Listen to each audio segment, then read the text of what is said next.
Lara and Gabby and Janine for inviting me to speak. I've been a part of this group in some way. Oh, I see the dogs are deciding to bark just when I'm starting. I've been part of this group for a couple of years, and it's great actually to have the virtual option now, not for ideal reasons, but I think it's you've managed to bring a lot of great topics to the meetings, which has been terrific and really helpful to me. So I'll go ahead and start. Let me pull up the slide presentation. And as Lara said, I will.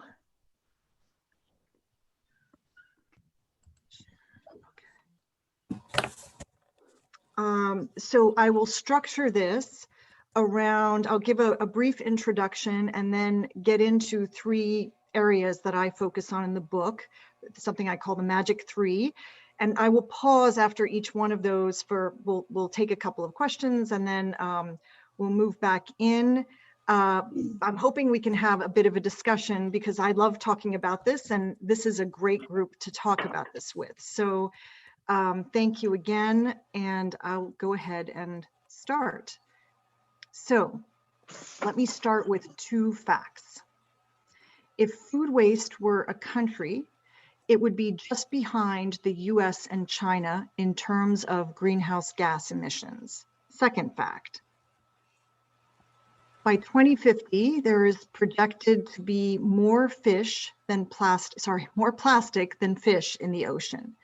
So these are two things you may or may not have heard of. I had not heard of these a couple of years ago. This was me a couple of years ago. I was a busy person. I had always been interested in the idea of zero waste living, actually conservation. I don't think I was aware of the term zero waste living at that time. I always felt I should be doing more though, in terms of recycling better, buying products that were better for the environment, living more sustainably. And I felt that way, in fact, while I was leading climate change for the International Finance Corporation, where it was my job to help private sector and governments get on a more sustainable path. But in my own life, I would come home tired, feeling too busy to do what I thought were the right things. And then a couple of years ago, I decided to leave the International Finance Corporation after a very intense 25-year career. I wanted to spend, I have one son, and I wanted to spend a bit of time with him before he headed off to college, where he is now. And I found myself for the first time in as long as I could remember with time on my hands. And so I decided that I would use some of that time to try to figure out what I could do to reduce my, maybe we want to mute. That's not me. To reduce my carbon and waste footprints. And so I did something that I had been meaning to do for years. And don't ask me why I had to wait until I quit my job to do it.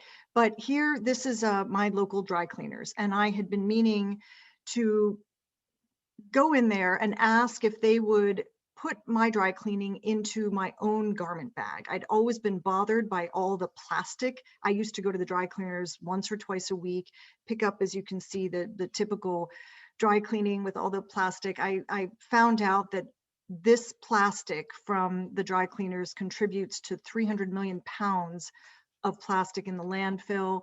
Anyway, I don't know why I had to quit my job to do it, but I finally waltzed in the week after I quit my job.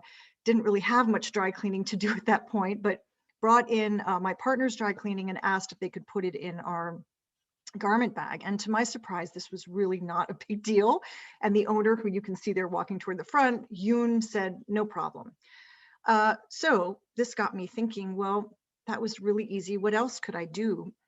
And I ended up, long story short, creating a little campaign in my neighborhood, posting up signs, convincing the owners of this cleaner to adopt a reusable bag program where they would offer these bags to their clients for a small fee.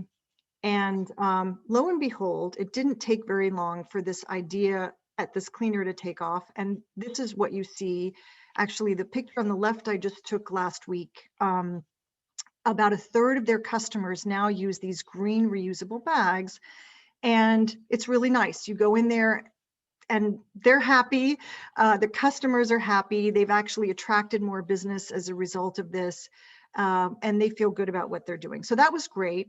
And it made me wonder what else I could do. And it was about this time that a friend of mine told me about the concept of zero waste. And I read everything I could on the subject. I think a lot of people in this group probably knew about it way before I did. I picked up, I did a lot of research. I picked up the basic books. If any of you have read Zero Waste books, you've probably read books by these two authors, B. Johnson and Catherine Kellogg. And basically you see what they have in common. They're both holding up a mason jar that represents their family's trash, landfill trash, for 1 year. So I read this, I was in awe, I was inspired, and I had time on my hands because I had, a year before I was going to go back to work. And so I set about trying to do this too. And I talked to a lot of people. I talked to plastic waste specialists. I talked to a lot of people to try to understand, and went to recycling facilities to try to understand what could I do, how could I do it best. I tried to do a lot of the things that were talked about in these books, like making your own household cleaner.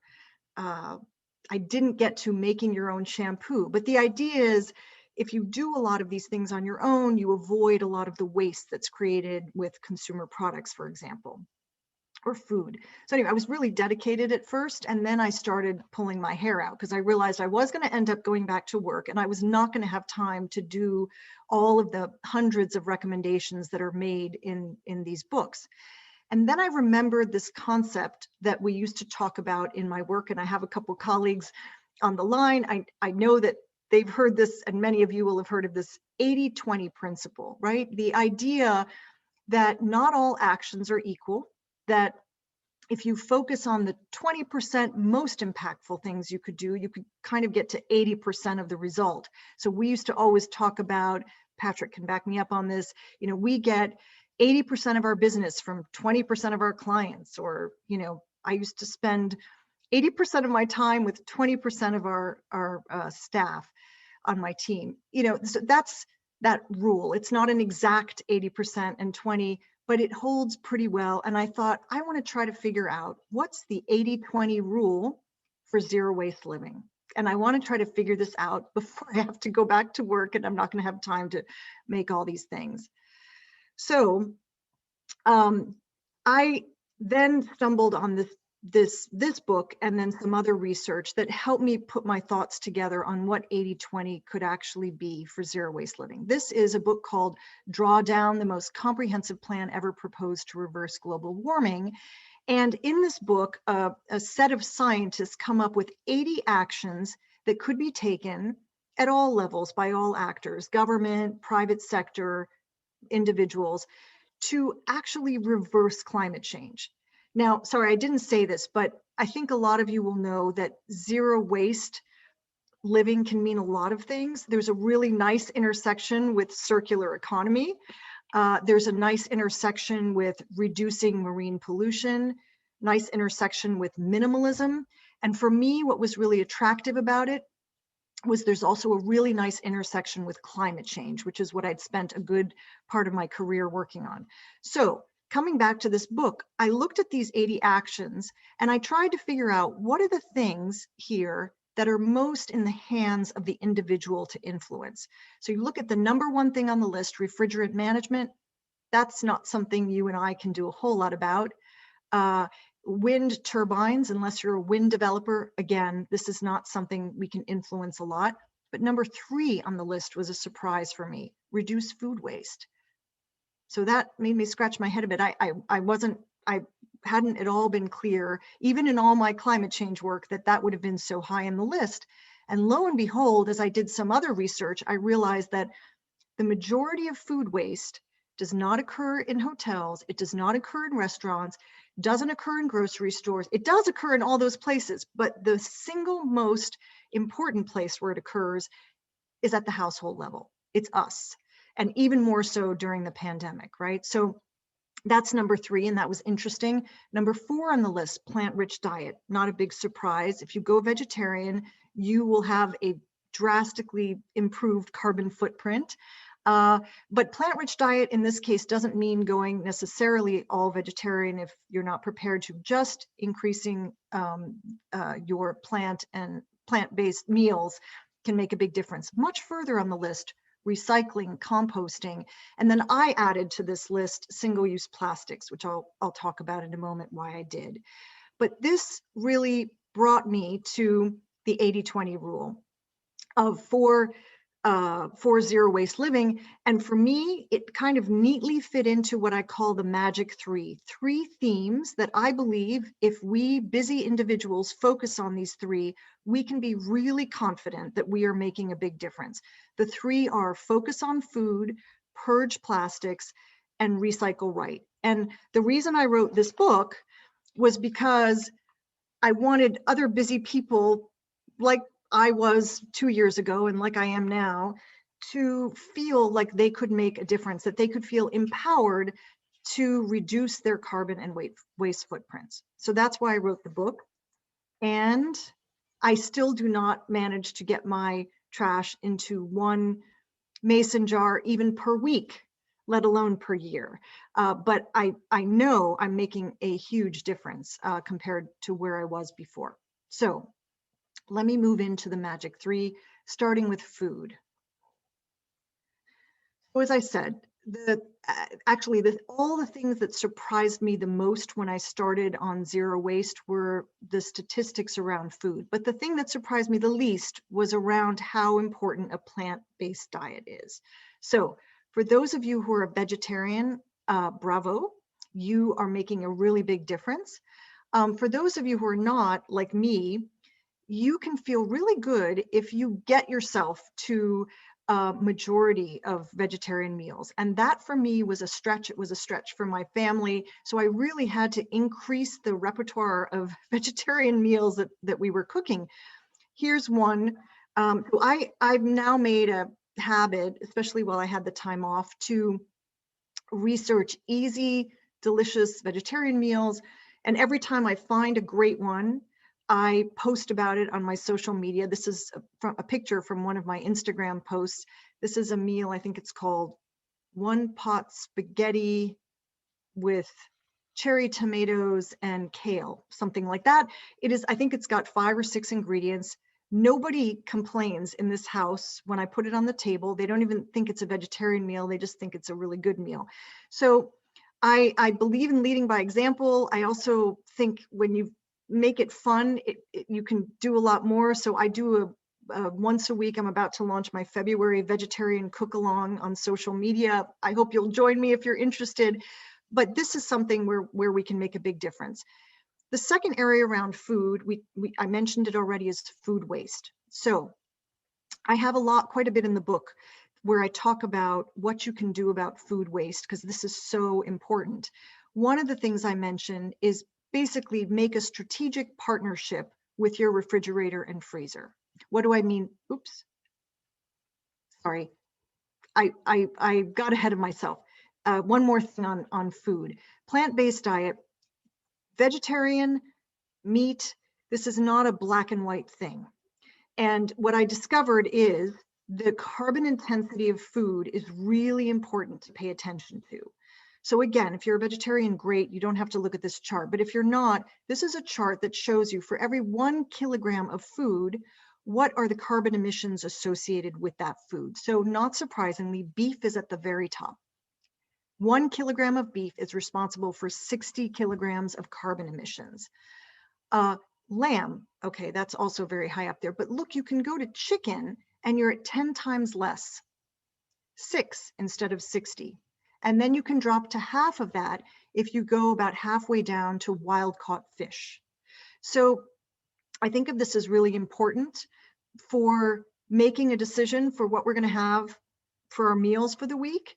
And I can decide not to eat steak, but I could have fish and feel pretty good about it, because fish is not that much higher on this emissions chart than lentils. Lentils is not on here, but it's at about 1 as opposed to 3.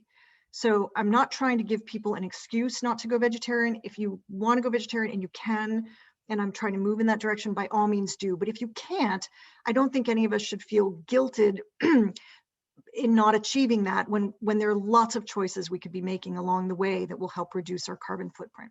Okay, so now let me move to the fridge. So this is a picture of our fridge on a good day. It's not what it looks like today, by the way. The strategic relationship with the fridge and the freezer, what do I mean by that? If we're going to stop food waste, the first place to do it is not to bring it in the house. Don't bring food you're not going to eat into the house, but a lot of us have a difficult time with that. So when you get your food in the fridge, you need to make sure you have a plan for eating it before it goes bad. And I think the easiest way to do this is to put your food in transparent containers so you can see what's there, to move forward whatever is going to go bad sooner rather than later. And I have a shelf I label "Eat Me First" to make sure that everyone else in the household knows what they need to do if they want to make sure to eat the food in the order in which they should so it doesn't go bad. The freezer was a surprise to me. I had no idea how many things you could successfully freeze, even dairy, fruit. There's a lot you can freeze. So the key is to catch it before it turns. And if you don't think you're going to eat it that day, put it in the freezer. This has been a really important shift for us. And I do what I call a daily fridge review. Every morning, I check the fridge. I only spend about 2 minutes on this. And this is the purpose. I bring forward the food that I know it needs to be eaten sooner rather than later. Okay, so that's on food waste. Some food waste is inevitable. Banana peels, carrot peels, chicken bones if you eat chicken. So what do you do with the compostable food waste? Well, you compost it. So here is one of these things that was a huge aha moment for me. I thought composting was something gardeners did.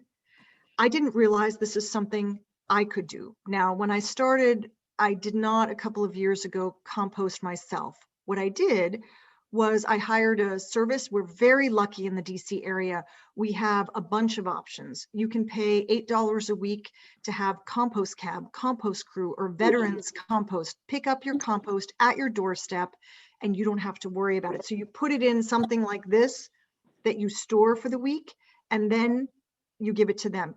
In DC, we're also super lucky because they're in every single ward in Washington, DC. And this is also true in some of the whole area, including Virginia and Maryland. There are farmers markets that will for free let you deposit, drop off your compost. If you feel more ambitious, as I eventually got to be, you could, this is me in front of our compost bin in the backyard. A friend of mine built this for me. It is so easy to do. And I know the Circular Economy Working Group had a great workshop on composting a while ago, which I attended. It was really helpful. You can talk about this a lot, but the bottom line is it's not very hard to do. You just mix two kind of things together. You leave it outside, you turn it every once in a while. And if it's hot enough, it very quickly turns to that black, rich, nutrient-rich soil that can be used either by you if you have a garden or by friends who have gardens. So that's been one of the biggest joys for me on this zero waste journey the last couple of years has been composting. And we've seen a drastic reduction in what goes every week to the curb because we don't have a lot of food in our garbage anymore because of these things I talked about, the fridge reviews and the composting. Okay. That's it for food. Before I turn to plastics, and then we'll talk about recycling briefly, let me just pause and see if there are any questions on the food or any questions so far. Stephanie, hi. I have a question. Please, Madhav. So to the extent that the food system is designed to overproduce and there's waste all the way from the farm to the table and even post the table. I'm just wondering the actual impact of an individual or even a group of individuals to come out and say, well, if we stop eating meat, it cascades all the way back to the front end of the line, because ultimately it should translate into fewer cows and that land being freed up for maybe growing trees or changing that. So can you maybe talk a little bit about how you see that playing out? Yeah, I mean, yeah, in the last section where we talk about influence beyond ourselves, we can talk about that some more too. But basically, this is what I would say. If one of us becomes a vegetarian, we're obviously not going to change the world. So, and if we stop flying, we're not going to change, one of us, we're not going to change the world. But if many of us vote with our consumer decisions on what we're going to do, that has tremendous power. So the choice is, we could wait until, now in the case of vegetarian, that's not really for anyone else to decide except us, but there are many of these decisions on food waste, for example, on composting. I forgot to say, sorry, one of the most important reasons to compost is that when food ends up in the landfill, it produces methane, which is about 30 times more powerful than CO2. If you put it in the compost bin, it produces CO2. So we can't alone fix the composting problems, the recycling problems, the food wastage along the value chain problems. But to me, I guess the conclusion I've come to is that's not a reason not to act. There is a lot that has to be solved at the government level, a lot that has to be solved at the private sector level. Again, that's what I was focused on in my work when I was at the International Finance Corporation. But there is so much that we can do. And I guess I hope that by the time we get to the end of this, I can convince you a bit about the power of our example to actually spread trends and behaviors way beyond what we would do just in our own households and for our own sake. I think we'll get, when we get to the end, if I haven't convinced you, let's take it up again. I know, thanks for that answer. I'm just saying in the terms of, so I've been using Compost Crew for 5 years, and I tried to get all my neighbors to use the same thing, and I had just like one person who was interested out of 30. So it's definitely in some cases an uphill battle to sort of change behaviors. Absolutely, absolutely. I used to go every week for a walk with 6 women friends, and we would, before the pandemic, we would go to Starbucks afterwards, and every single time I would bring my own mug, and I would talk about this with my friends, and I got one of them to convert and also, bring her mug. It can be frustrating, but I do think that we just have to keep at it. There are lots of ways to influence. And again, we'll get to this a little bit in the last section. It's tempting to give up, but I really think if you don't give up, you start to see more success. I can't tell you how many people just in the last 6 months have written to me and said, I wasn't composting before, and now I'm composting. If I just look at my little group, as you were talking about your group that you've tried to convince of neighbors, only one of them has started composting. But if I start to look at the other people that I've been talking to, you start to see more of a difference. And if they in turn are influencing one of their neighbors, then hopefully we start to see a ripple effect. I have a question. Yes. Please. Well, I have a comment and a question. So it's comment, question. But Great. So I am a vegan, like almost 20 years. And before that, 20 some years of lacto-ovo vegetarian. So I've got like over 40 years worth of this under my belt. And I can tell you that I have made a difference. Look at, cumulatively, I've made a big difference, not only for the earth, but for hundreds or thousands of animals who I haven't, put into that circumstance of abuse and death. So I know I've made a difference, but a lot of vegans have been like heartsick watching that part of the conversation and the environment get ignored. We're just like, would you just talk about this part of it, please? And it is being talked about now. So I'm grateful it's nearly at the top of your list. And I'm grateful to watch how the whole concept of plant-based eating, even if they're not talking about it from an animal ethical point of view, but from an earth point of view, is a huge conversation point now. Whereas 5 years ago, it wasn't. So change is happening, thank God. So that's my comment. And I believe in veganism for all those reasons. My other comment is I buy a lot of frozen organic vegetables because I don't eat vegetables fast enough. So my solution to not food waste is I've get good values at Trader Joe's or Whole Foods on certain organic frozen vegetables. And I eat them that way so that I don't waste so darn much food because I don't cook fast enough or often enough. But my question now is, what do you say when you said eat now and then rotate to the freezer? I've never been really skilled at rotating stuff to the freezer to avoid waste that way. And I'd love to hear more about how you do that.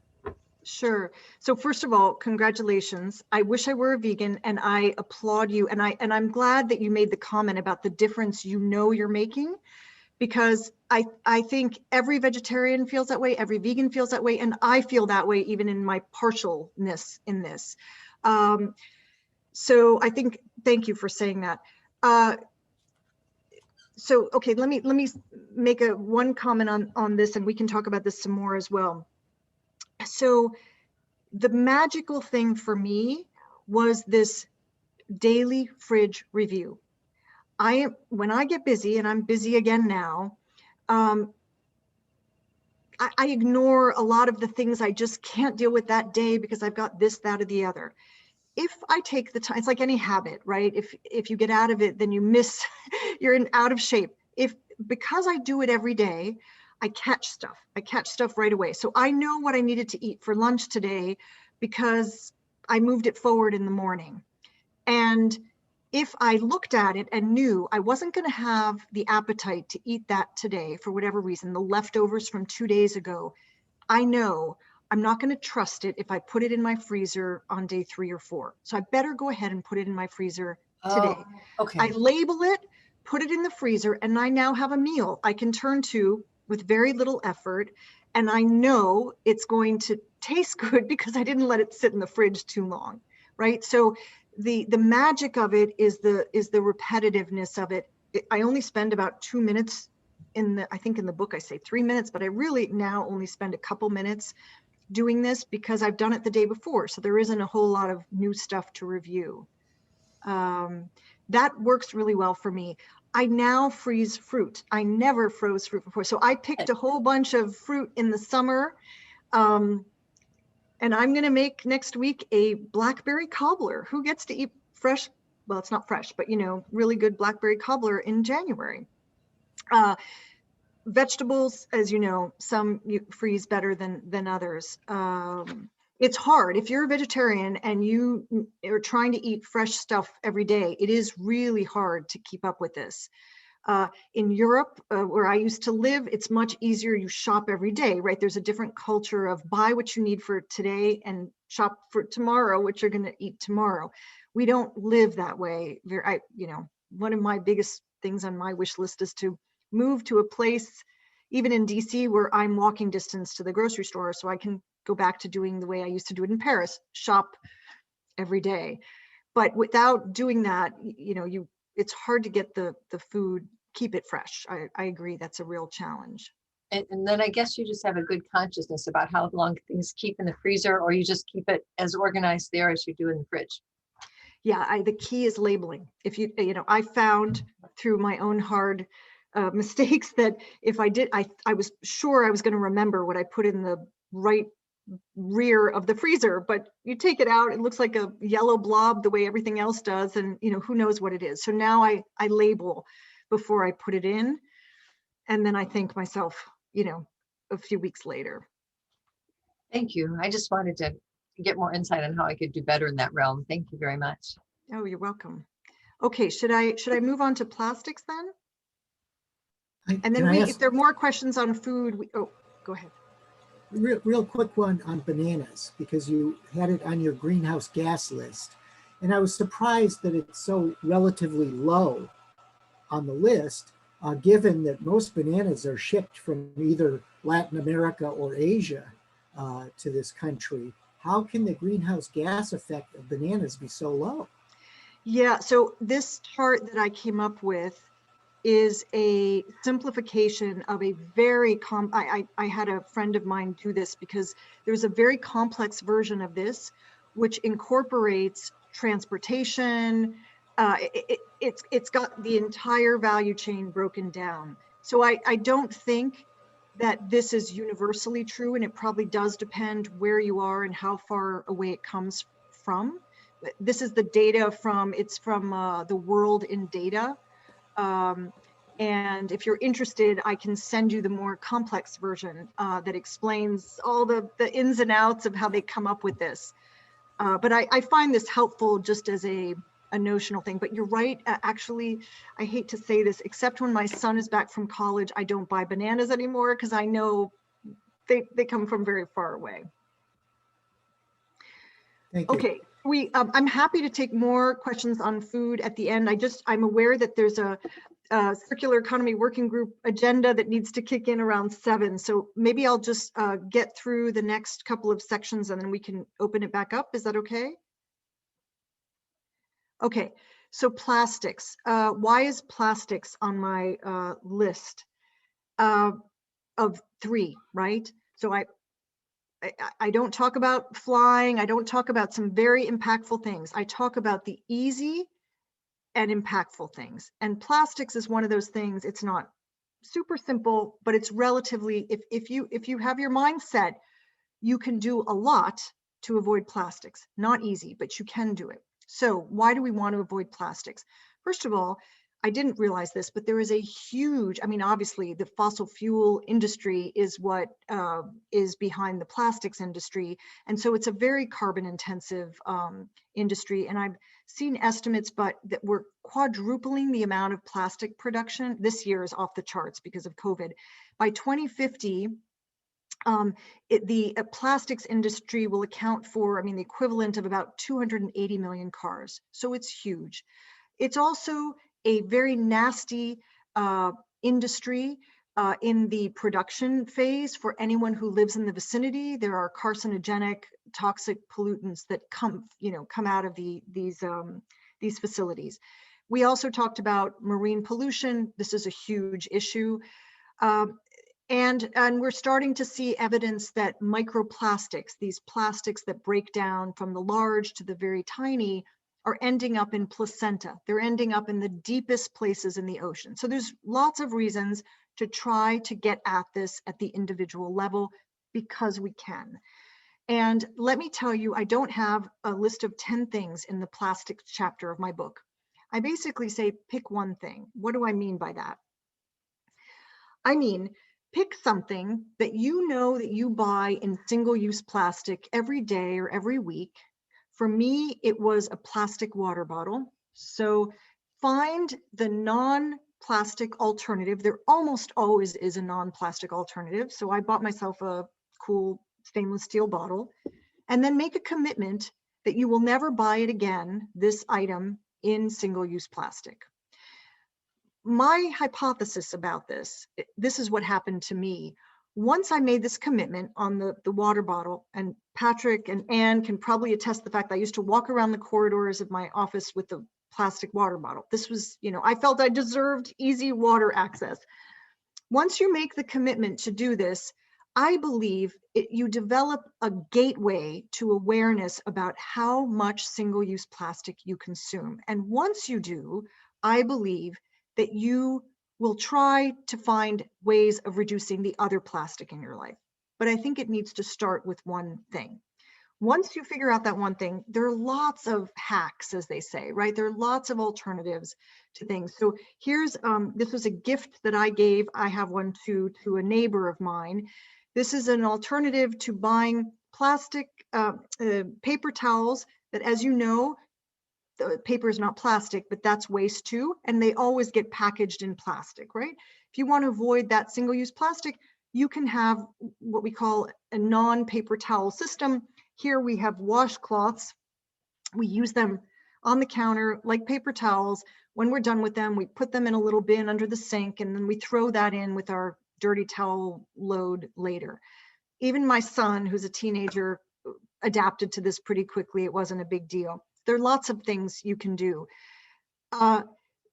One of the other ones we did, this is a picture of our front steps with our 2 dogs, which are thankfully being quiet now.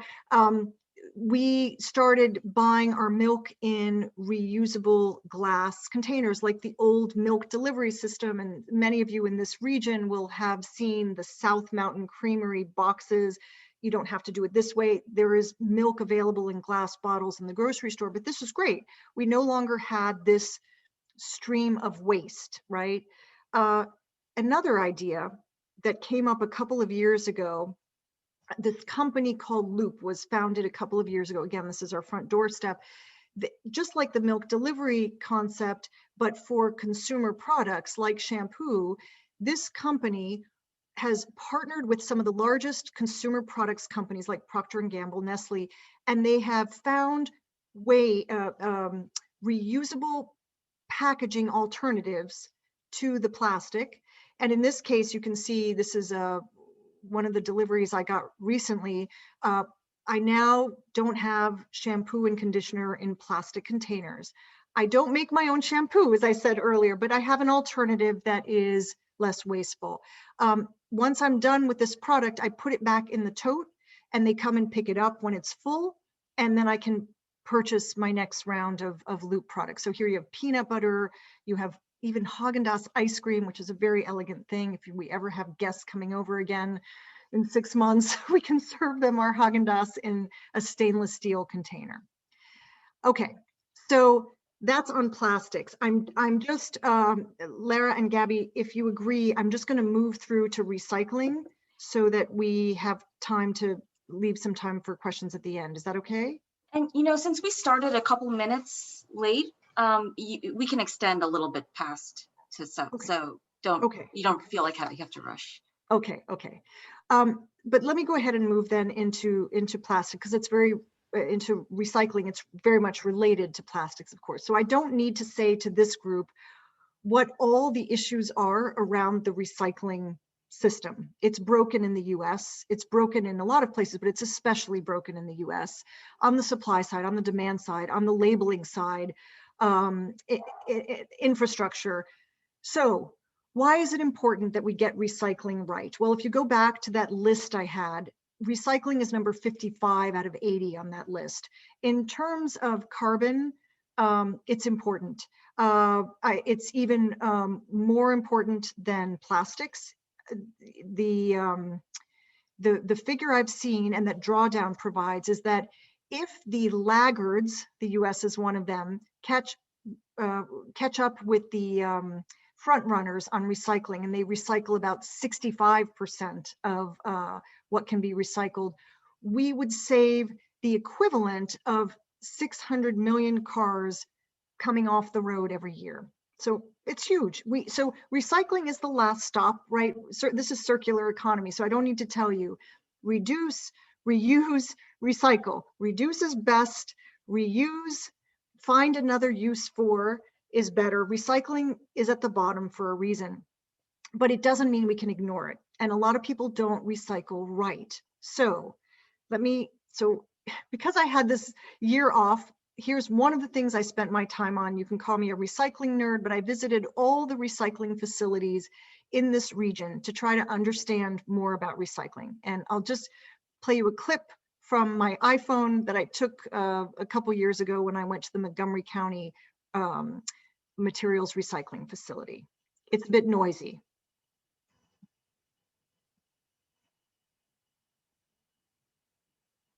So here you see them sorting, right? And it's fascinating. They end up basically creating bales of 4 different products: plastics, glass, well, glass sort of, I'll tell you about later, metals, and cardboard and paper. So how do you do this right? This provided me insight. I learned things like metals are infinitely recyclable, and you save a ton of resources if you don't have to go to virgin materials, right? So it's great if you buy your beer, not everybody likes to, in cans, because those cans end up back on the shelf in 60 days after you throw them in your recycle bin. So that's terrific. Glass is also infinitely recyclable. but more complicated in this region because there aren't great markets for the end product. Plastics is not infinitely recyclable. It's recyclable a few times before it gets too worn and can't be recycled again. Paper is not infinitely recyclable. The fibers on the paper get shorter and shorter, and it becomes impossible. So it's interesting and good to know what you are trying to recycle. And so here again, in this chapter that I have in my book on recycling, I recommend one thing and one thing only, because I think it's so powerful to what you can learn, and that is to do a recycle audit. And what does that mean? And it sounds really boring, right?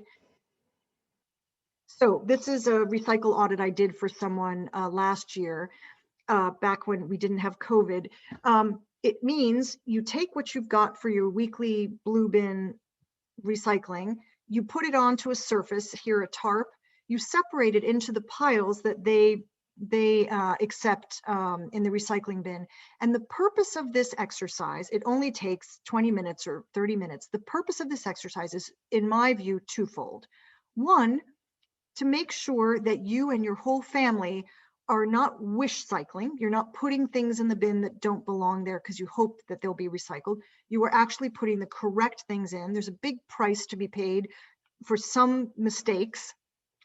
Plastic bags, for example, I'm sure you all know, should never be placed in the recycling bin. They can gum up the works in these MRFs, these materials recycling facilities, and cause worker injury. And there are mistakes like that. And then there are mistakes that are just, the stuff is going to have to be sorted and thrown into the landfill. So it's really important to get it right. How do you get it right? You put all this stuff out, you look at the cheat sheet that every municipality provides, and you make sure that you're not, and your family is not, putting stuff in the bin that doesn't belong there. But the second, and I think maybe the more interesting goal of doing this audit, is that you start to see where you could reduce. And of course, the most fascinating thing for me is where you can reduce plastic, as we talked about earlier, because there's almost always an alternative to plastic packaging. So this is something I'm in February, I'm going to start to launch group virtual recycling audits, because I think this could be kind of an interesting way for people to see what they're doing and what others are doing. But you can do this on your own, and I really recommend it. One of the things you learn is what doesn't belong in the recycle bin. And here's an example. And then I want to give you an alternative to this. This is you've seen this, and you've probably seen a lot more of it in the last year. This is a plastic takeout recycling container, plastic takeout container. The bottom part is black. Black plastic, even if it has the little triangle with a number inside, is not recyclable at almost any municipal facility in the US. Why? It's some obscure reason. There's an infrared system that can't detect black, so it doesn't pull it out of the sorting. Okay, so you shouldn't put the black part in. The top part you could put in. Again, it's recyclable only a few times. So if you realize you've got a dozen of these in your recycle bin this weekend, here's something you can do. You could decide that you're still going to do takeout, but you're not going to do delivery, because you can't avoid the plastic if you do delivery. And instead, you are going to do what we did tonight. Actually, I haven't had dinner yet, but waiting for me in the other room is a meal that looks very similar to this from our favorite Chinese restaurant, City Lights of China. We bring our own containers to them after we place the order on the phone, and they fill it. No plastic, right? So that's great. That's the end of my recycling part. And then should we pause, or should I move to the last section on how to influence beyond yourself? Keep going. Okay. Thank you, Jim. I can't see Lara. I can see Lara. I can't see Gabby. So Gabby may be telling me something else, but I'll keep going. Okay. The ripple effect. So if you are like me and and like, I think it was, no, it wasn't Jim. It was someone else. I'm sorry, I've forgotten your name. I'm terrible with names. Ask me the question about influencing your neighbors on composting. If you're like me and you start doing this stuff, You are going to start to feel frustrated when you notice people around you are not also doing it, because you're going to start to realize what a difference you are making. So what do you do? And probably the most uplifting thing that I found from doing research for the book was realizing from talking to some behavioral scientists what kind of an influence we have through the modeling of our behaviors. So let me give you an example. You've all been in hotels where you've seen those little green signs, the eco signs in the bathrooms where it says, if you'd like to help us, please hang your towel up so we won't think it's dirty laundry, and it will be reused by you while you're here. There was a study that was done, a famous study now, that showed that when hotel guests were told just that, they put their towel back up a certain percentage of time. But when they were told that all the other guests in that hotel, or a majority of guests in that hotel, had made that decision to reuse their towel, they were 26% more likely to make the decision to reuse their towel. So that's really interesting. And it tells us that we are social animals. It's not enough to tell people what the green component of this is, the eco-friendly component. People want to do what they think is right, what they think others are doing, what they think the norm is. And so what I would say is, here's a chance for each of us to set social norms in our circles. One of the ways I do it, besides talking to my friends, I'm a very big believer in leading with positivity. I never say, I have a vegetarian friend who would say to me, Stephanie, you care so much about climate, how could you not be a vegetarian? I don't talk that way to friends. I just don't think it's that convincing. And I try to lead by example, and also with a lot of enthusiasm. So for example, I told you about that vegetarian cook-along and vegetarian meals I make. When I find a great recipe, I post about it on my social media. I tell all my friends. If we weren't in COVID, I'd probably serve the meal to my friends next time they came over for dinner. And I try to tell them how excited I am about it. And I think that that kind of enthusiasm is much more contagious than, you know, if you try the guilt thing.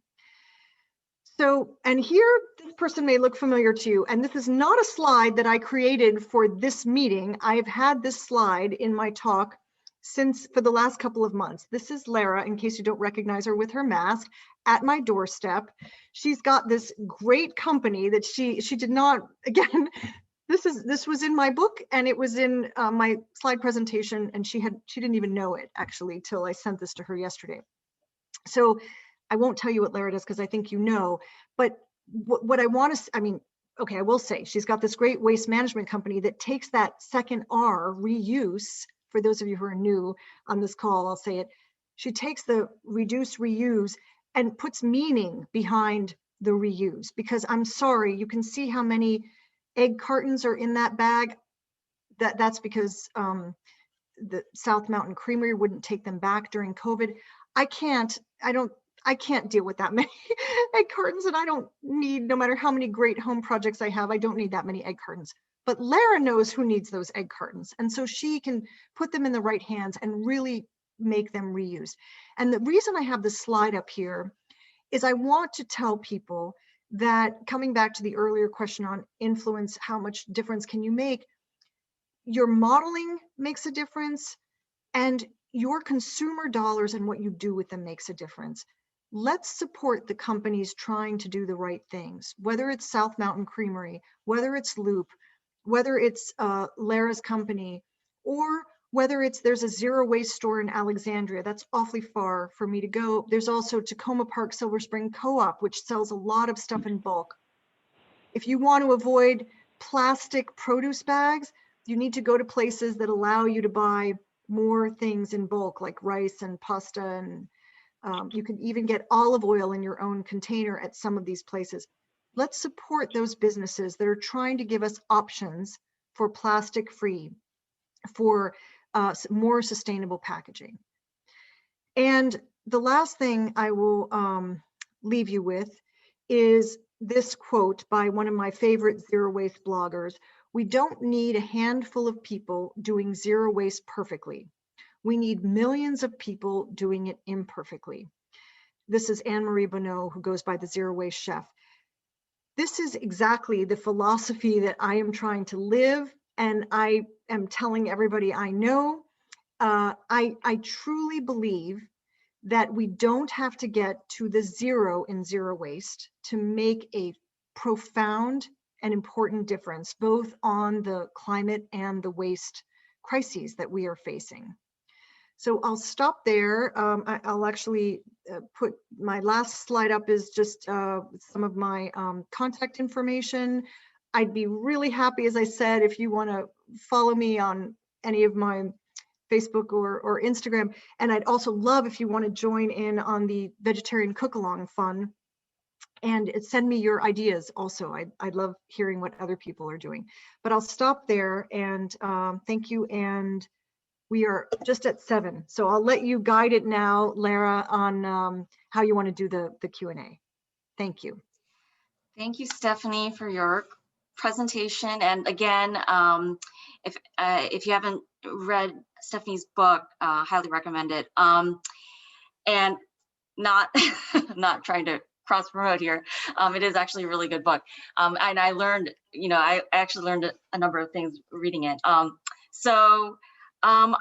I think that we can go, I think we started maybe about 10 minutes in. I kind of talked a little bit more in the earlier part of the meeting. So why don't we have some questions? I guess the way we can do it is, why don't we have, okay, if you raise your hand, I'll unmute you. How about that? So Liz, Lara, yes. Lara, we also have a couple questions in the chat that I'm happy to read out loud as well. Sure, I just didn't get I haven't read them yet. So we'll go with this one raised hand. I'll read through the questions in the chat and designate. But yeah. Okay. Is it okay if I go, Lara or Lara? Yes, go ahead. Okay, cool. Thank you so much. Stephanie, I'm so glad that you're here tonight. I was so thrilled to see this topic. And I can't wait to read your book. And the question that I had was, I saw that you had a lot of options for ebooks or even purchasing books in stores, like locally. And I just wanted to know, Stephanie, if you had a venue for purchasing your book that worked best for you, or that you would impact your Zero Waste in DC like organization the best financially, because I just wanted to support it that way. So if you have that answer. Nobody's ever asked me that question, and it's such a nice question. I don't have a great answer. I will say this. Hopefully there's no one that works from Amazon who's on this call. I need reviews on Amazon, whether you've purchased on Amazon or not, to keep visibility for the book. But I am a very big believer in buying local as much as possible. And so, and obviously if you're trying to avoid paper, it's a thin book, but it's, it is hopefully a great resource you can turn to again and again. But I'm trying to donate it to the library so people can get it at the library as well. They're not taking donations right now. You can always buy it on ebooks. That's great. That's a great option from a waste perspective. If you want the hard copy, I love when people get it. I live about 12 minutes from Politics and Prose. I love supporting them. Any local bookstore. That's why on my website, I try to put links, not just to Amazon, but to those options as well. Having said that, there was a time during the holidays, people were asking me for the book, and I had run out of my copies, and Politics and Prose was taking a long time. They had it, now I think they have it, but it was on back order. It was taking a while. And so I'm not going to tell people not to order on Amazon. I do my share of Amazon stuff, but obviously it's great to support local when you can. Excellent. Thank you so much for asking that question. Yeah, thank you. Great. Thank you for that question. I have a question here from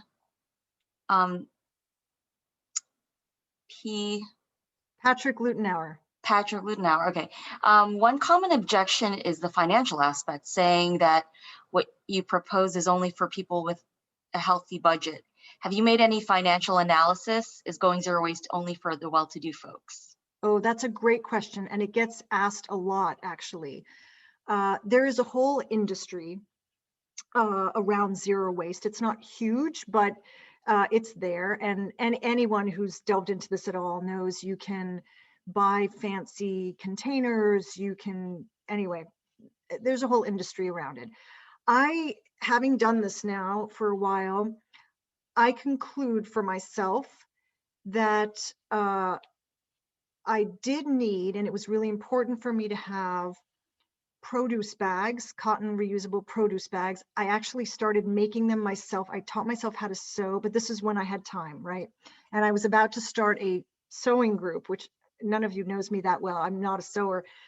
Right before the pandemic hit, we were going to do a bunch of produce bags and make them available at the farmers market. Anyway, if you don't have time to sew, and I assume most of you don't, I do think you need some place to put your produce when you go to the grocery store, right? So you may have bags like that already in your house that you can reuse. I did buy some, expressly for that purpose.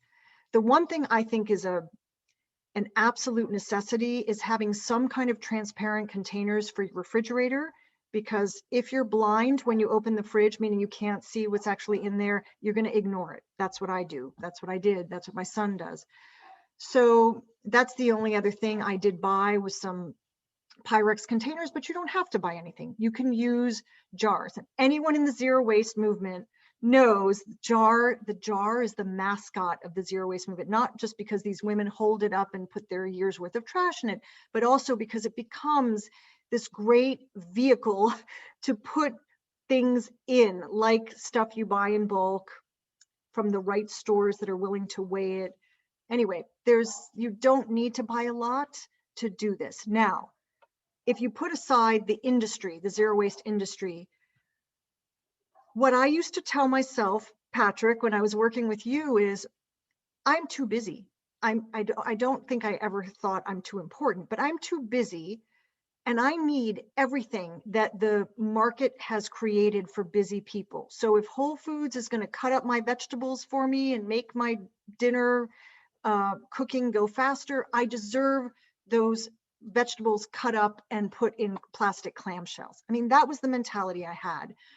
I don't feel that way anymore. I'm busy again now, and I don't buy pre-cut vegetables in plastic clamshells. But there is something to be said for people who demographically are not going to have access necessarily to some stores on a frequent basis to be able to buy fresh produce all the time. And I think we have to acknowledge that. I don't think, like anything else, there are systems in place that don't make this easy. So I don't want to pretend that, someone living in a homeless shelter is going to have the same options that we have, and then a lot of things in between. But again, I want to come back to, just because you can't do everything doesn't mean you can't do some things, and everyone can do some things. You just pick the things that are the easiest, right? And for some people that will be moving to no more paper towels, and for other people it will be buying fresh produce on a frequent basis. It just depends, right? Okay. Thank you, Stephanie. Thank you for the question, Patrick. It's a very good question that needs to be answered, actually. Why don't we go with Marianne Ring first? There's one other question here that I think it ties to another question. So. Hi, thank you, Stephanie. I've got your book in hand. Nice to see you. I'm about halfway through. It's great, very practical and useful. And while you say Alexandria is a little far from you, I know the drive, and I'd love to get you down here and talk to some of our communities. I live in a great neighborhood called Delray, and we'd love to hear from you. It's kind of like that'd be great. It's kind of Tacoma Parky down here. But I wanted to ask you, I'm baffled with all the takeout food during COVID. It's been astounding to me, all these containers that are not recyclable. Like, what is the deal? Do you have any simple explanation for why the restaurant industry is not responsible for using containers that are recyclable. I don't understand what's the deal. Yeah, Thank you. and Lara may want to answer this too, because I know she's trying to tackle this problem through her company.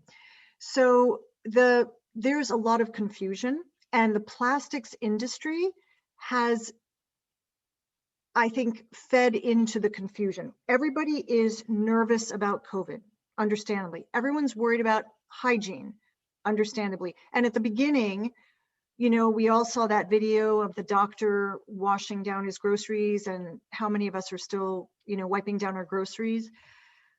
So the confusion came that somehow plastics are safer, a safer material to touch, and will transmit less virus than other things.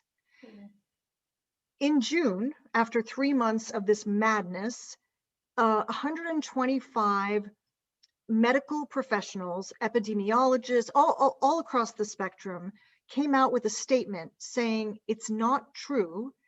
Hygiene is what's important. You need to wash your hands before and after you touch something, but the actual surface is not the important thing. In fact, there are some surfaces that are shown to hold the virus longer than plastic. Sorry, plastic is shown to hold the virus longer than some of these other materials. So plastic is not safer. But I do think I don't know if this is exactly what you're asking, but in the pandemic, we're all at home. People are going out less. Very few people are going to restaurants, right? We're cooking a lot more. We're sick of cooking a lot more. So we're doing a lot more takeout. We're doing a lot more delivery. And we just end up, you know, if the average family, maybe, I don't know, we should do a little survey here, but did takeout, we probably did it once a week. You had families doing it almost every night. Like, how are you going to cope with the kids at home that you have to homeschool now, sort of, and just can't do it all. So lots and lots of people were turning to, or people that were going out all the time to eat. You know, anyway, lots of people were turning to takeout. Restaurants are not that comfortable because I think there's a lot of confusion. For some of them, like Starbucks, stopped accepting the reusable mug. I asked, they wouldn't take my reusable mug anymore. They wouldn't offer, they also have behind the counter these ceramic mugs. You have to ask for them, they're not visible. They weren't offering them anymore. It makes no sense. The clerk is going to touch the reusable mug just as much as they're going to touch that ceramic mug that's behind the counter.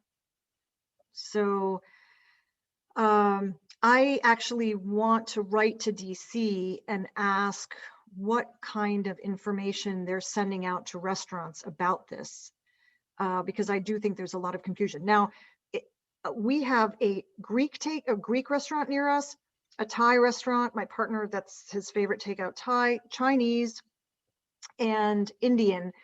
In the pandemic, I can tell you they've all accepted our reusable containers. One of them said on New Year's Eve, we were getting takeout, said, it's too busy, I can't deal with your request tonight. And I said, okay, if I come back after New Year's Eve, will you honor the request? And he said, yes. And sure enough, last week, our takeout was Indian food, and he let me bring our containers. So it's doable. One of the mottos I have is, you don't really know unless you ask. And this was the big thing, from the big aha moment of the dry cleaning story, was, why did it take me so many years to just ask if they would put my cleaning in? And then I asked, and not only was it not a big deal, but it made them think differently too. So we just have to keep asking bravely, but you know, we have to keep asking. And I can add a little bit to that, in just that a lot of materials that are said to not be recyclable, or either there are like two main reasons. Either they're it always comes down to the price. So, you know, they're like the multi-material packaging where it's like plastic is like super glued onto some other type of different plastic or material. And so the cost of actually separating the two would, it's difficult, but to do it would exceed the cost, you know, the cost of processing it for what the value is worth. But then also, also, it also comes down to kind of another cost issue, which is like, for example, toothpaste containers aren't recyclable. Technically, everything is, most things are recyclable. One of the challenges with toothpaste and other containers of like small packaging is that they don't make up enough volume to serve like be a critical mass, like need recycling need. Whereas like, for example, something like PET bottles, which are ubiquitous, you know, those can be like recycled in like large quantities. And so it makes sense to recycle those. So when, I don't know if anyone here saw that there was like something that came out with a new recyclable toothpaste container. The way they made it recyclable was that they just made it out of HDPE, because that is collected for recycling. And so you could put that in your recycling bin and it would be recycled with your milk jugs and stuff. So that's how it wasn't some real new technology aside from the design aspect of it, but it was just using a material that can be recycled easily. And then there was a question about the reusable takeout. I'll just mention it very briefly because I do want to reserve time for one last question if anyone has one. We are implementing a reusable takeout pilot. We received a grant for it, so stay tuned for that. It will probably be coming out in the next month or so. It'll start off in the National Landing area in Virginia and Arlington, but we hope to bring it through to DC as well.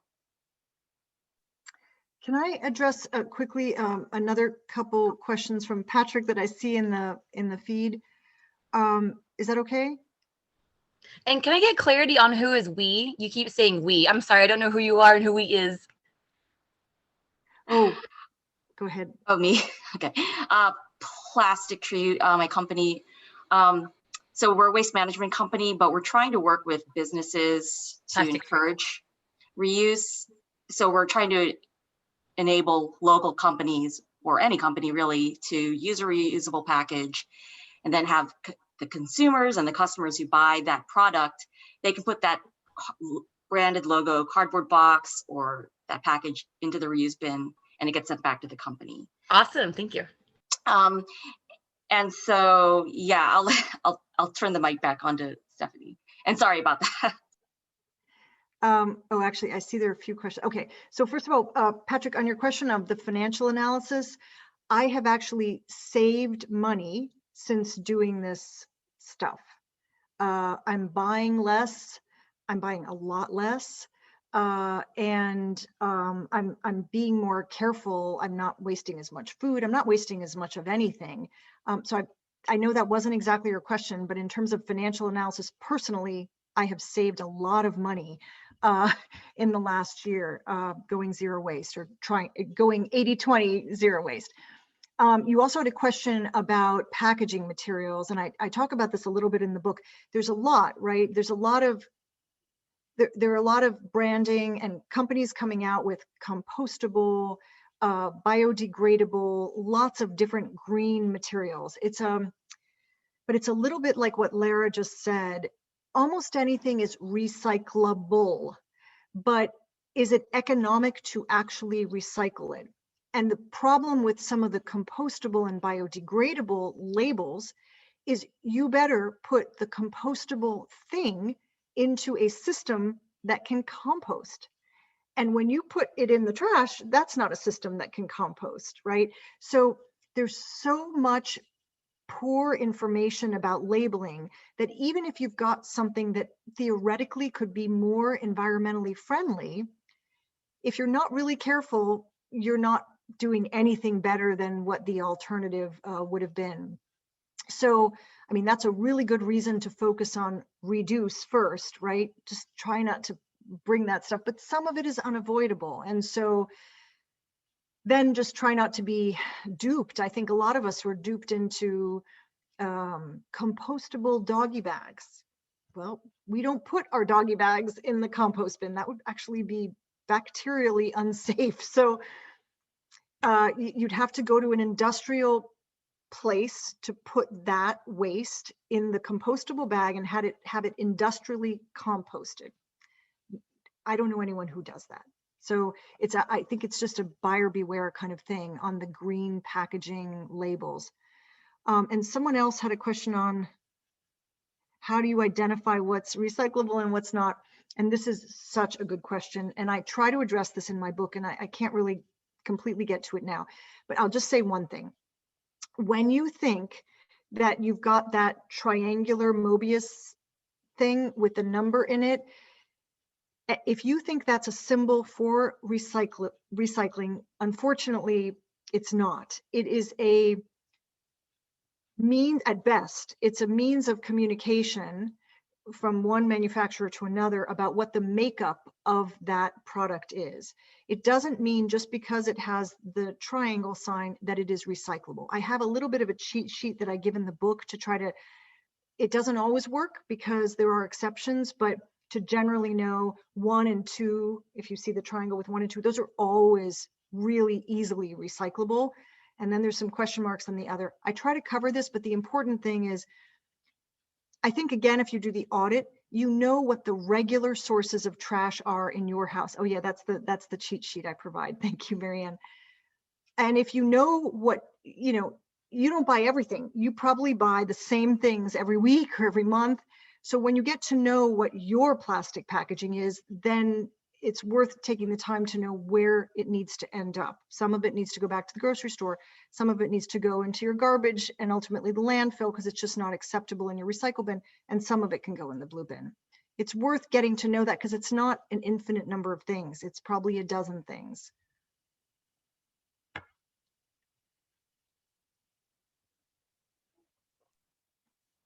All These right. are great questions though, by the way. Thank you.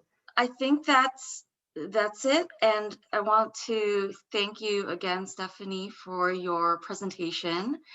It was wonderful. And also I want to thank everyone for their questions. And so we are a little bit over the time, but I would ask everyone to stick around. We will be having our regular circular economy working group meeting now. I guess with that, let me just switch over here.